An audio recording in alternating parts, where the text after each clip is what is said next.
Adaptações de livros sempre tem um certo burburinho. Sempre vão ter aquelas pessoas estúpidas que falam: toda adaptação de livro é ruim. E sempre vão ter aquelas outras pessoas estúpidas que falam: livro é chato.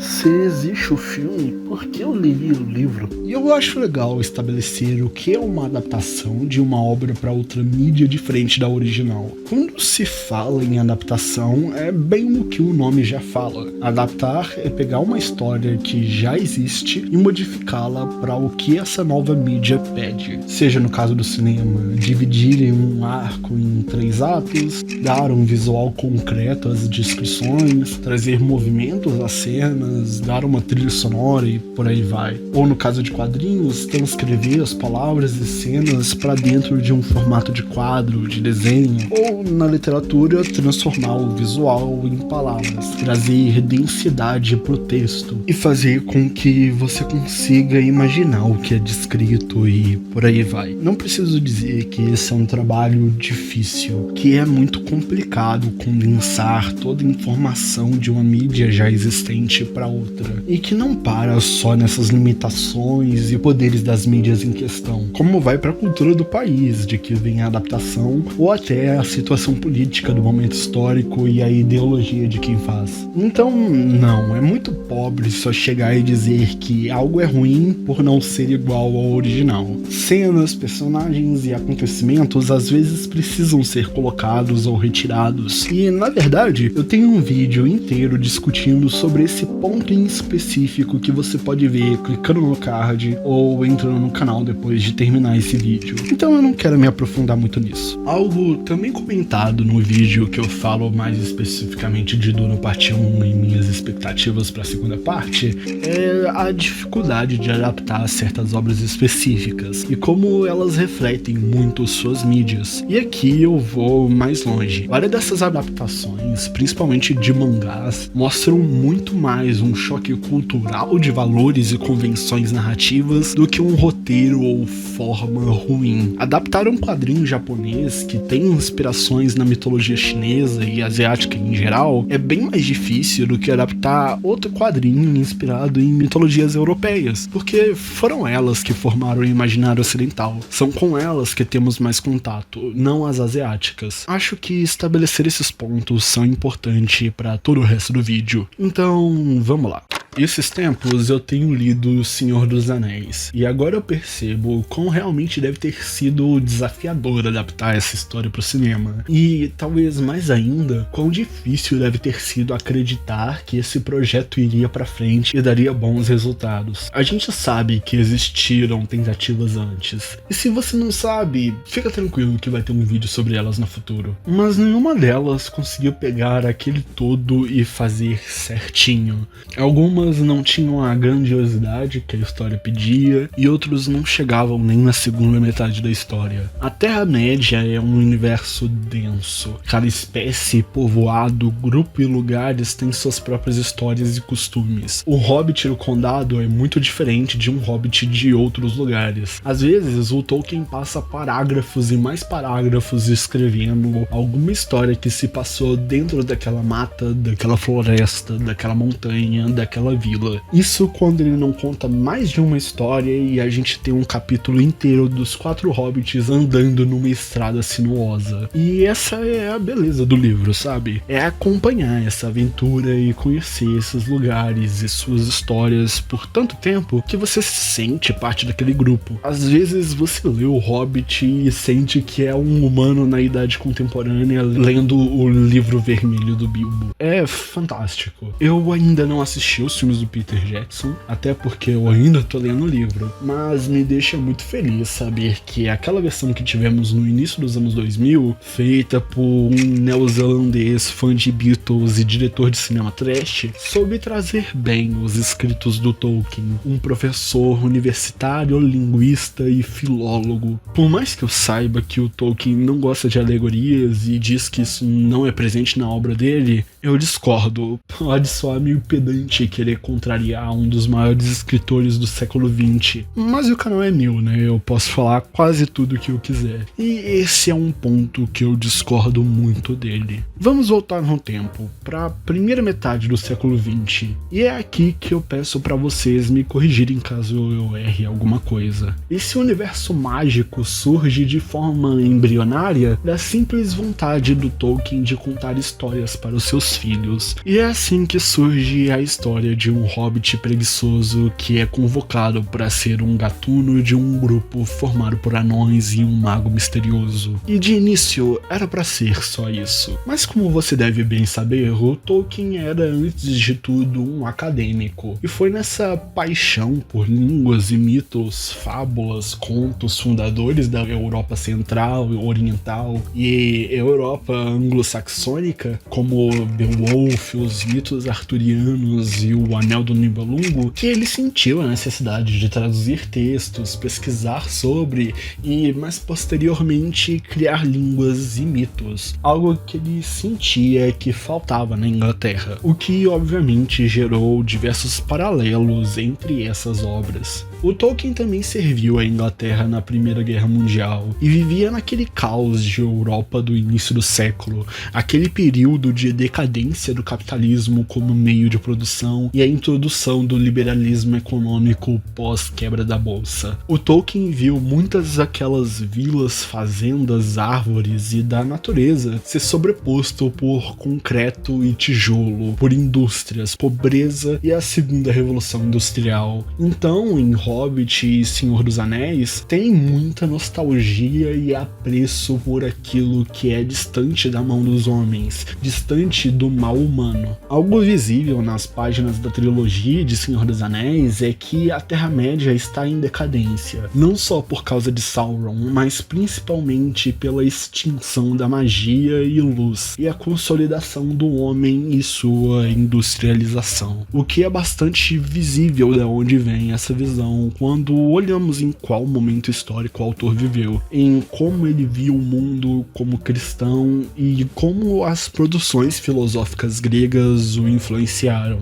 Ok, a gente sabe que o Tolkien é incrível e a mitologia da Terra-média é perfeita, mas o que eu tô querendo falar com tudo isso? O que eu quero dizer é que foi a mesma coisa com Duna.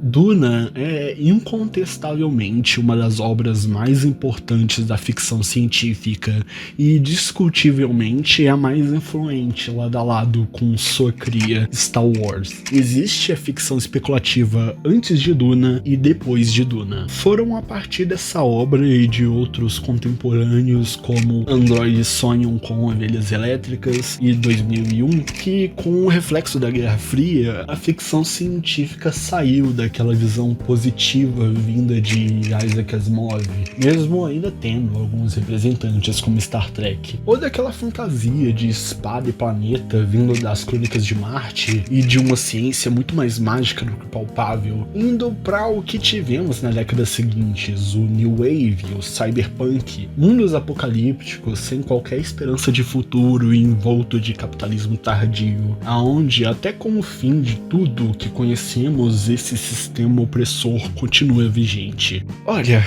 eu poderia passar muito tempo aqui falando de distopia e ficção científica da década de 70 e 80. Na verdade, eu até acabei escrevendo um parágrafo inteiro sendo prolixo, mas eu acho que seria mais proveitoso deixar isso pra outra hora. Então, voltando, a ficção científica é o braço da ficção especulativa que, mais do que qualquer outro, melhor serve para descrever o mundo em que vivemos. Mais do que dizer sobre carros voladores, hologramas e transhumanismo, o sci-fi serve como um espelho distorcido da sociedade e do próprio ser humano. Involuntariamente, ao descrever uma sociedade tecnologicamente avançada, utópica ou distópica, o autor coloca muito de si, deixa muito de seus medos, anseios, ideologias e críticas positivas ou negativas ao governo da época dentro de sua obra. Duna é o filho maconheiro hippie, diferente das obras do Philip K. Dick, que estão mais para aquele filho que vive na bad trip e às vezes você pensa em colocar ele no manicômio.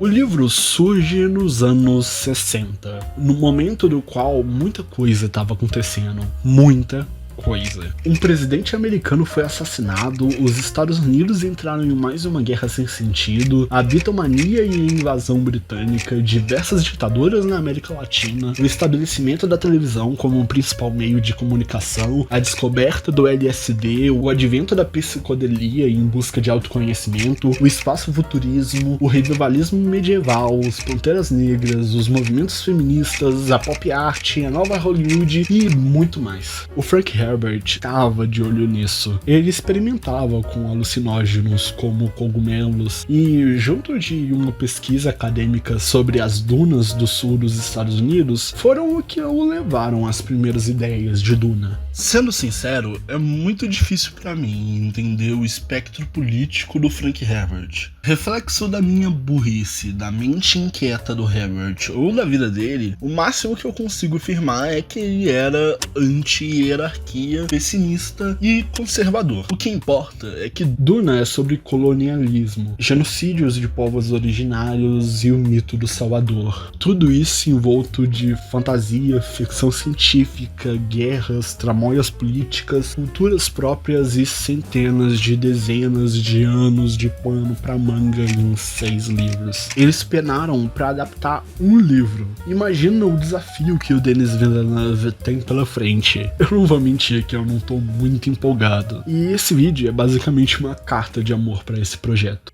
Nos anos 70, a gente teve a primeira tentativa de se adaptar a Duna para o cinema, com o projeto do Alejandro Jodorowsky, que era muito ambicioso. Nele, a gente tinha Mick Jagger, Salvador Dalí e Orson Welles como atores, Moebius e o H.R. Giger fazendo as artes conceituais, e o fodendo Pink Floyd fazendo a trilha sonora. Seria um filme de quase 10 horas, não sendo exatamente fiel à obra, e teria um escopo gigante. Não preciso dizer que não foi pra frente. Esse filme simplesmente se tornou inviável e meio que todo mundo da produção saiu desse projeto bastante inspirado. O Jodorowsky e o Moebius foram fazer em Cal, o Dan O'Bannon foi escrever o primeiro Alien junto das artes conceituais do Giger, e essa ideia de fazer um filme de Duna ficou na geladeira por um tempo. Por volta de uns 10 anos depois, o David Lynch pegou pra dirigir e dar vida ao filme, que não foi isento de muitas turbulências de produção e de ser muito picotado na edição, mas que, ao menos, o filme saiu. E como eu já disse aqui no canal, é famoso por ser falho, dependendo da pessoa pra mais ou pra menos. Foi com Denis Villeneuve que tivemos a obra que realmente a série de livros é merecedora. Eu nunca me senti daquela forma no cinema.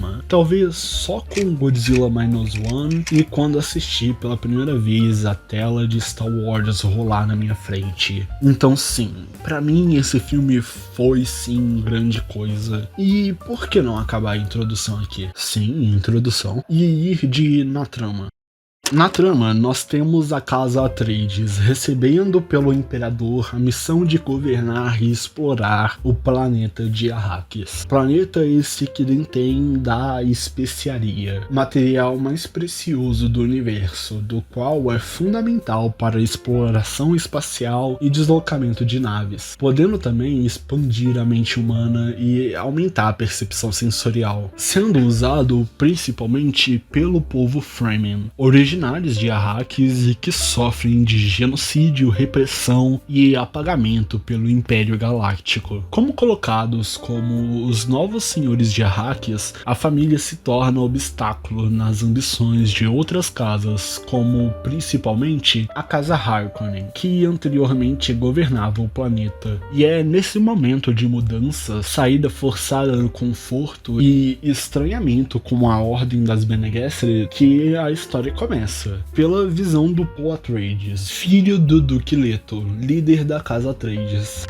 Se você tem um bom contato com a cultura pop, você já deve ter ouvido falar na ideia de monomito, ou a jornada do herói. Escrito e estabelecido por Joseph Campbell em O Herói de Mil Faces, a jornada do herói é bastante aceita por quem estuda histórias e escritas ficcionais ou folclóricas, mesmo que sim, exista quem a critique. O importante é que esse conceito está dividido em 3 seções: a partida, iniciação e o retorno, tendo dentro delas outras micro-separações, mas para simplificar vamos pensar nos 12 estágios famosos.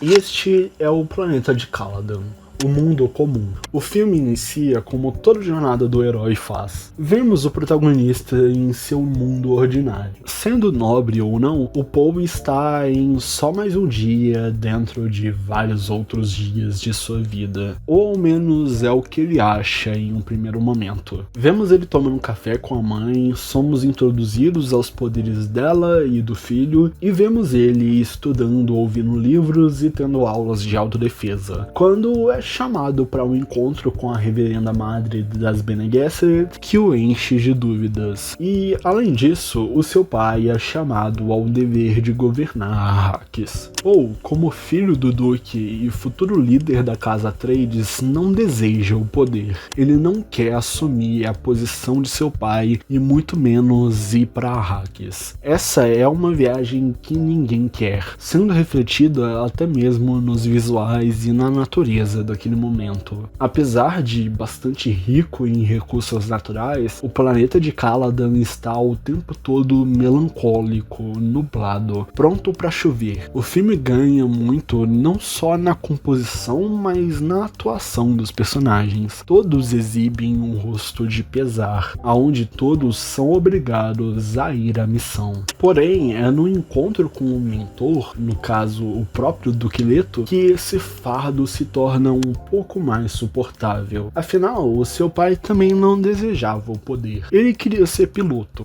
o que é engraçado de se pensar, já que ele tem o mesmo ator do Paul Dameron de Star Wars. Até o nome Paul repete. Assim, o Paul Atreides vai para Arrakis e somos, junto do personagem, apresentados àquele mundo diametralmente diferente da casa de Paul. Aonde havia água, agora há areia. Aonde havia flora, agora há dunas. E aonde havia riquezas de todos os tipos, agora há especiaria. E essa é a parte da aprovação dele. Conhecer esse novo povo, conhecer a trama política em que ele está e entender que a vida nunca mais será a mesma. E é aí que a maior parte do filme se desenvolve, passando também pela aproximação e dando lugar ao primeiro clímax da história, a aprovação traumática, onde ele vê a casa de seu pai em ruínas com o ataque dos Harkonnen, do qual, teoricamente, apenas ele e sua mãe sobrevivem. Eles vagam pelas dunas até encontrarem os Fremen e, após outra aprovação, se tornam um deles. Fim. Entende a pica que a produção tinha nas mãos? Essa nova adaptação de Duna poderia ter sido uma promessa fracassada que nunca deu o ar das graças caso não saísse a segunda parte ou se ela não fosse boa, porque em suma esse é um filme de apresentação. Ele estabelece as bases daquele universo e como ele funciona, dando um gostinho das discussões e tramas que a obra aborda, mas é apenas isso, um alicerce. É por esse motivo que eu não divido o filme em 2 produções diferentes, como se fosse o 1 e o 2. Na minha interpretação, é apenas um longo filme dividido em 2, onde eles tentam ao máximo dar a impressão de 3 atos para cada um. Afinal, essa é Hollywood, né? Eles precisam se apegar em fórmulas como se essa visão representasse a mídia cinematográfica em sua totalidade. Se olha separado, a primeira parte perde muito. Duna parte 1 funciona para te deixar investido, intrigado, com vontade de ver mais, mas não seria satisfatório longe do todo. Acaba tendo muito pouco pano pra manga, e eu sinto que é por isso que ele passou tão em branco se comparar ao sucesso da parte final. Sucesso esse muito merecido. Após sobreviver aos últimos acontecimentos, o Paul Atreides se vê recompensado com uma nova família e cultura que pode abraçar e fazer parte. E melhor ainda, ele se vê como Lisan al-Gaib, ganhando com o tempo a confiança de uns e a devoção de outros. Ele se vê como o escolhido. E é aí que Duna rompe com a jornada do herói. O escolhido é um tropo narrativo, ou seja, uma ideia arquetípica, usado tão recorrentemente que se tornou um clichê. Na maioria das vezes, o escolhido é aquele que já era descrito nas profecias, que é alguém com poder nunca antes visto, que vai salvar todo o mundo, seja salvando a galáxia trazendo um balanço para a força, seja dominando como a realidade de uma simulação funciona e acabando com a escravidão humana, seja salvando um mundo de bruxos, seja sendo a reencarnação de centenas de guerreiros que dominam todos os elementos, seja aquele que é o único que consegue pilotar o mecha. A ideia de um escolhido é às vezes a melhor forma de conectar o público com um personagem. Querendo ou não, grande parte dos protagonistas escritos são feitos para representar uma fantasia de poder masculina. Homens esses brancos, héteros e cisgêneros. Apesar de nos últimos anos terem, na minha visão, se ampliado um pouco mais e ter se criado algumas fantasias de poder femininas. Claro, também brancas, hétero e cis. Uma fantasia de poder não são nada mais, nada menos do que elementos feitos para demonstrarem esse público-alvo como poderosos, altivos e detentores de um talento ou uma atratividade intrínseca a eles. Com essa descrição, fica fácil de lembrar de uma penca de personagem, assim como 007 ou quase todo personagem interpretado pelo Stallone, Schwarzenegger, Van Damme e Chuck Norris, mas algo que vem a partir dos anos 2000 é pegar um bundão e dar poderes ou atos de heroísmo a eles. Neo de Matrix, Sam Witwicky de Transformers, o Capitão América antes de receber o soro de super soldado. Agora o alvo não é mais tanto o público masculino geral, mas sim o público nerd que não sabe falar com as mulheres, não tem músculos e muito menos desenvoltura social. Afinal, nerd gasta grande parte do dinheiro dele em merchandising, enquanto outros caras estão gastando dinheiro saindo com amigos, namorada e com camisas de futebol, o nerdola tá adicionando a mais nova figure de menina de anime seminua no quarto dele. O nerd é um grupo que dá muito mais dinheiro. Então, nas últimas décadas vem tido um movimento de tornar o ser nerd em algo legal. Enfim, o importante é que com essas mudanças, até mesmo a subversão do escolhido se tornou um clichê. Quantas vezes você já assistiu um filme em que o protagonista descobriu que a profecia era uma mentira, ou que aquilo que o transformaria em alguém especial não era o objeto, mas sim que estava dentro dele mesmo o tempo todo? Só que com Duna é diferente. Eu realmente nunca vi sendo feito da forma que fora. Desde a primeira parte, a gente vê que muito da história de Duna é sobre um conflito do Paul Atreides consigo mesmo. Ele tem deveres, tem responsabilidades e todo mundo espera que ele atenda essas expectativas, mesmo que ele não se veja seguindo nenhuma delas, seja como futuro duque da casa Atreides, seja como Muad'Dib, liderando a frente na Guerra dos Fremen contra os Harkonnen, ou como Lisan al-Gaib. Ele tá sempre nadando contra a corrente. E para entender melhor o personagem, é legal pensar no que é Lisan al-Gaib. Eu não quero transformar esse vídeo naqueles Duna final 100% explicado e contar tudo, mas como isso acaba sendo base para discussão, vamos lá. Lisan al-Gaib é o termo Fremen pro profeta, ou Messias de outro mundo. Crença essa que foi induzida pelas Bene Gesserit, uma irmandade de mulheres que consegue ver o passado de todas as suas antepassadas, e planejam e fazem tramóias para direcionar a galáxia à sua vontade. Isso em um prazo muito grande, tipo centenas e milhares de anos. Elas são basicamente Jedi, só que muito mais tunadas. sendo menos um instrumento militar de uma república e mais os Illuminati espaciais. Enfim, o escolhido dessa profecia é chamado de Kwisatz Haderach, uma figura que seria o único homem dentre elas, superior e de cunho messiânico para com a população da galáxia. Dito isso, a gente tem a Jessica Atreides, membro das Bene Gesserit e concubina do Duque Leto, que, para agradá-lo, conscientemente o dá um filho homem, ao invés de seguir com as instruções da Irmandade. Porque assim, as mulheres do credo podem escolher terem um filho ou uma filha. Assim, o Paul nasce e todo o planejamento de centenas, talvez milhares de anos da Irmandade vai de Vasco, já que o dito Kwisatz Haderach nasceu uma geração mais cedo. E esse é um ponto importante. O Lisan al-Gaib não é um Jesus Cristo misturado com Maomé que iria voltar para salvar o mundo. As Bene Gesserit nunca acreditaram nisso. O Lisan al-Gaib é algo construído, é um símbolo. Ele teria 100 poderes nunca antes vistos, mas ele não é Deus. Diferente do Anakin Skywalker, ele não surgiu do nada, ele foi fabricado. Ele é o resultado de várias pecinhas sendo juntas para levar a galáxia a uma nova ordem. Paul Atreides, como todo Messias, tem muitos nomes. Um dos maiores é Muad'Dib, como guerreiro e líder Fremen. Após o rapto do Duque, a profecia cumpriu parte de seu propósito, e aos poucos, enquanto Paul tende a aprender a viver como um Fremen e entender a cultura deles, vemos ele e Jessica ganhando confiança do povo de Arrakis, por principalmente ter feito parte dessa máquina governamental de fazer dinheiro às custas de um povo originário. A todo momento, o Paul Atreides tenta pensar como um Fremen e pensar no melhor para eles, dizer o que eles querem, mas ao mesmo tempo ele não consegue esquecer o ódio contra aqueles que mataram seu pai e assim deseja vingança. À primeira vista, Duna pode parecer uma típica história de Salvador Branco, sendo como mais um dentre vários outros, uma figura que vai se reerguer das cinzas de seu passado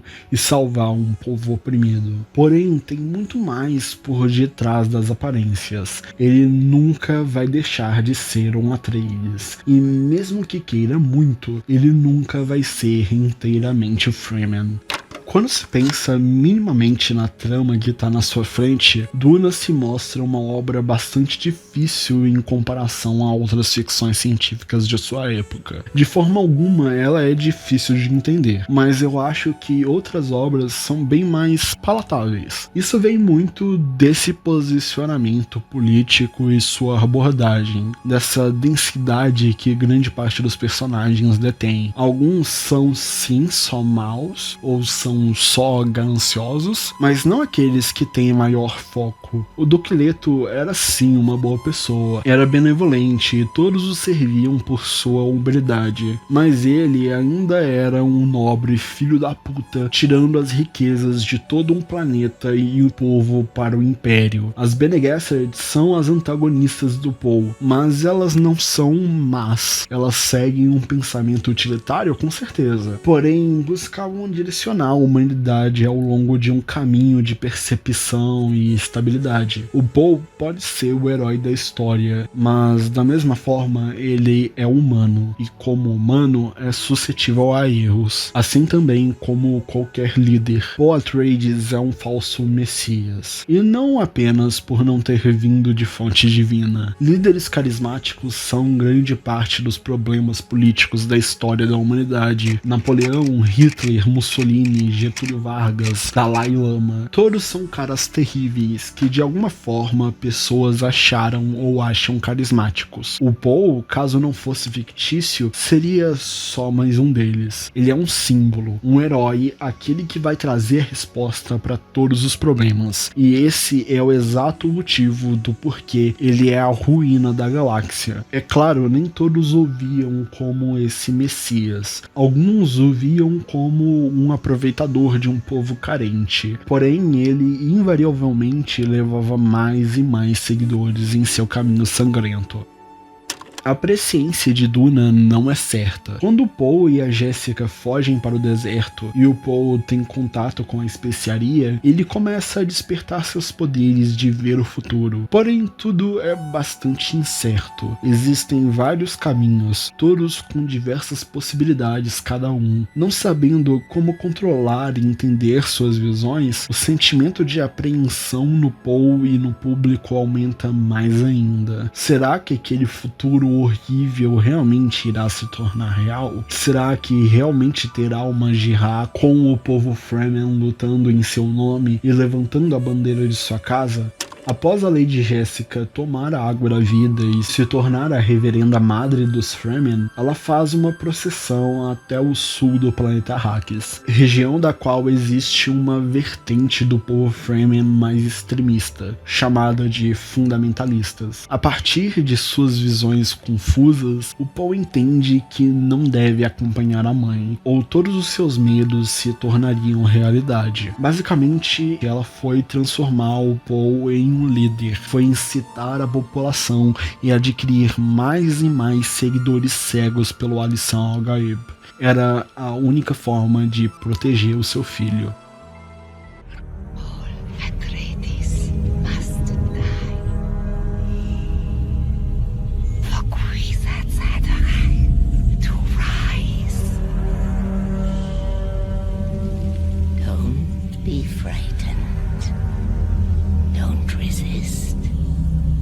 Essa é uma frase dita pela Lady Jessica que reflete uma mãe cega pelo medo de perder o próprio filho. Jovem esse que não poderia estar mais perdido em tentar entender o que é destino, o que é dever e o que são seus princípios, lutando contra esse futuro terrível enquanto é cobrado de todos os lados. Talvez a única pessoa que continue em pé ao seu lado como Paul é Shani, uma Fremen que criou uma relação romântica com o Paul. You will never lose me, Paul Atreides. Not as long as you stay who you are. E é exatamente isso que acontece. O Paul é vítima da profecia, porém carrasco de seu destino. O jovem Atreides se vê colocado para fazer uma escolha, relutando em se tornar líder, quase como se não houvesse escolha. Porém, sempre há uma e ele a fez. Paul fez a escolha de morrer e renascer, dar lugar ao Kwisatz Haderach e liderar a todos rumo de sua vingança. Ele desiste de sua vida com Shani como Fremen, escolhendo se casar com a filha do imperador, escolhendo ser o Messias que todos queriam, aquele mesmo que ele negara ser desde o começo. Era o único jeito que traria vingança contra os Harkonnen e Imperador. Seria a única forma de levantar sua casa de novo e fazê-la grande como nenhuma outra.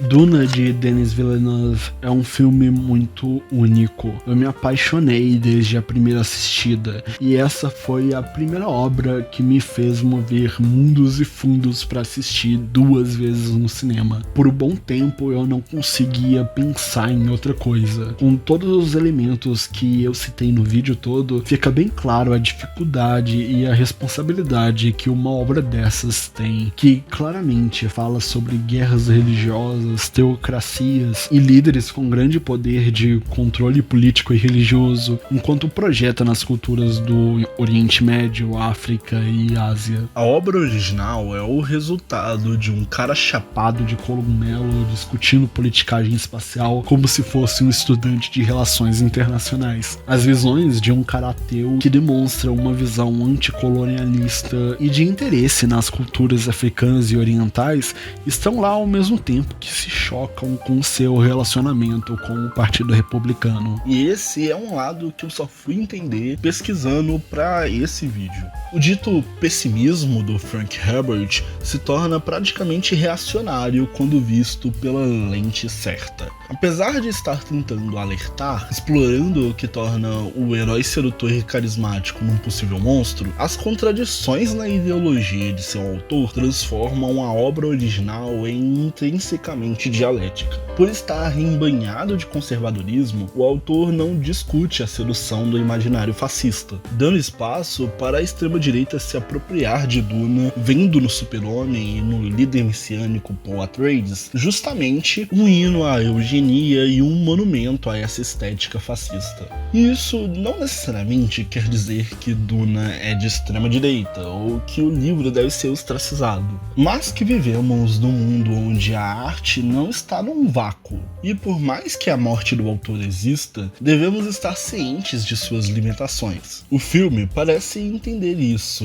e, assim, utiliza da personagem Shani para negar as ações do protagonista, mudando de forma basilar a crítica apresentada. Muito difícil saber o que vem a seguir, porém eu tô muito empolgado. Fico extremamente feliz que isso foi passado de forma sublime por Denis Villeneuve. Adoro o quanto ele transforma a exposição apresentando esse mundo de pouco a pouco, de forma contemplativa e diegética, onde tudo que é apresentado se torna necessário, se não na primeira parte, na segunda. Esse é o benefício de se separar a obra em duas partes, dando tempo de se ter toda uma base já bem estabelecida, para que na segunda o espectador possa ser surpreendido, cena após cena, em um pacing rápido, porém não desleixado. Tudo culmina no clímax final, onde o Lisan al-Gaib toma o posto por direito da casa Atreides de volta e se vinga daqueles que vinham sua desgraça, iniciando a Jihad e possivelmente uma das melhores sagas do cinema.